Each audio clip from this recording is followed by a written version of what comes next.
We're excited that we're here, and we felt we had a good game plan.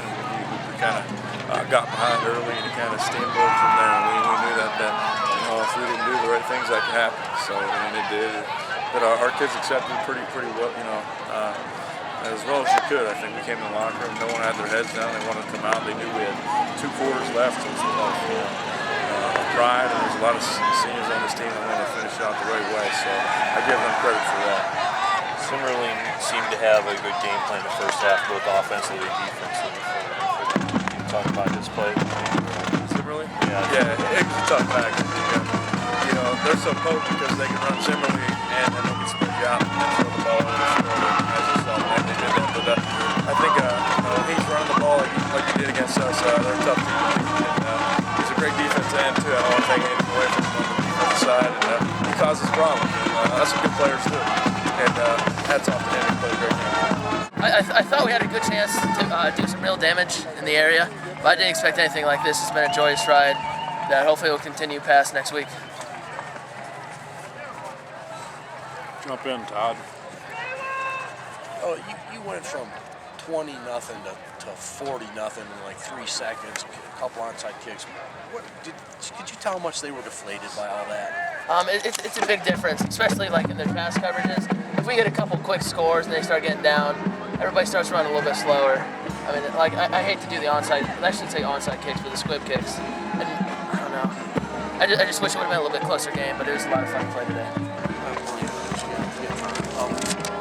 The punt kind of fake punt you did early on. Is that like a thing you decide or is that called? Coach actually calls those, depending on how many guys they drop back to cover the punt. Like usually so far, they haven't dropped anybody back, so the punt just rolls to where it stops before they get it. And the play was everybody runs deep, and I think they got his throw too. And I broke it, and they rushed, so I ran outside. Thankfully, Rayburn came back for the ball. So yeah, I mean that's not something you decide at the line. We check the coach, and then coach tells us what to do. So if it's not there, Yeah. You guys, both sides of the ball, the offensive guys, your front guys are just amazing in these games. Can you talk about that a little bit? It makes Saturday mornings a lot easier. You don't have to wake up being sore, but especially when we can get the running game going, that opens up everything else in the offense. Yeah, well, last year John was an All-State DN, and hopefully he'll be an All-State running back this year. If not, he should be an All-State DN. He's a complete player both ways. He's having an even bigger year on offense, so that's getting all the attention. But he had a real big game tonight, several tackles for losses, and really kind of stepped up big time because they were hurting us a little bit with some off-tackle stuff, and we kind of adjusted John from strong to weak, and he really started to shut that down. And you rematch against Brookfield next week. Yep, that's what I heard the announcements or someone told me. So we knew last year when we played them, they were a really good young team. We thought we might see them again next year, and so I guess that came to fruition. But they were pretty young last year, had a lot of juniors in key roles, so they're going to be back, and it's should be a pretty big clash because they got a lot of skill. And the little bit I know about them is actually I think they're pretty similar to us, so it kind of be a battle of similar teams there, which makes maybe fun for the audience, but tough for us.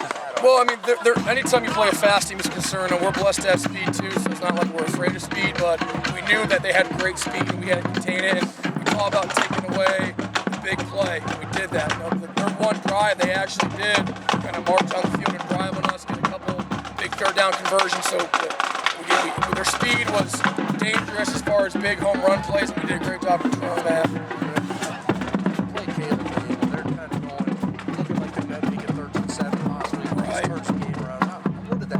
Well, that's momentum swing. I mean, that's any team. A pick six is always tough to recover from, especially when it's kind of killing them a good drive. Just like last week, we had it was 14-7-7, and we get a big pick six, and just the momentum it gives you, and kind of it's hard to bounce back from on offense. So that was a huge momentum play, certainly, and it did kill a promising drive.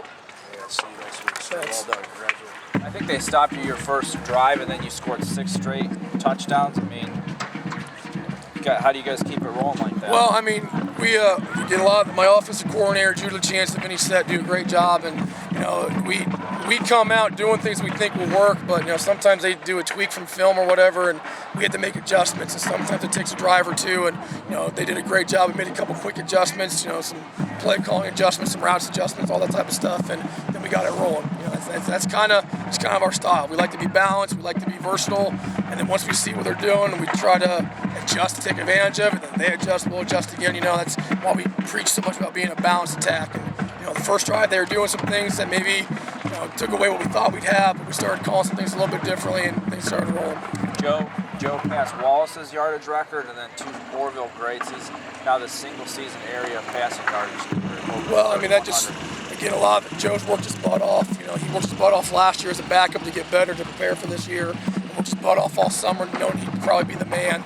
And again, a lot of that goes to Coach Chance. He's the quarterback coach. He's brought Joe along. And again, it goes to how, we're a different offense than last year. He's not the same type of kid, but we try to do what our kids are good at. So we knew we had to tweak some things, and obviously he's not going to run the way Wallace did, but he's doing a great job doing what we asked him to do. And really the last couple weeks he's shown great mobility when throwing on the run. He's not going to scramble and go 80, but he has what I call functional mobility.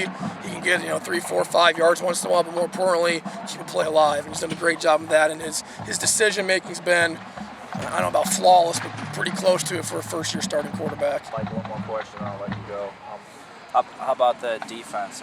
It was a complete package, but you guys were laying some serious wood. Yeah, well, but they were real physical too. It was a pretty hard-hitting game both sides, and our defense has been overshadowed all year, but they did a great job stepping up, and really we kind of took away their run game.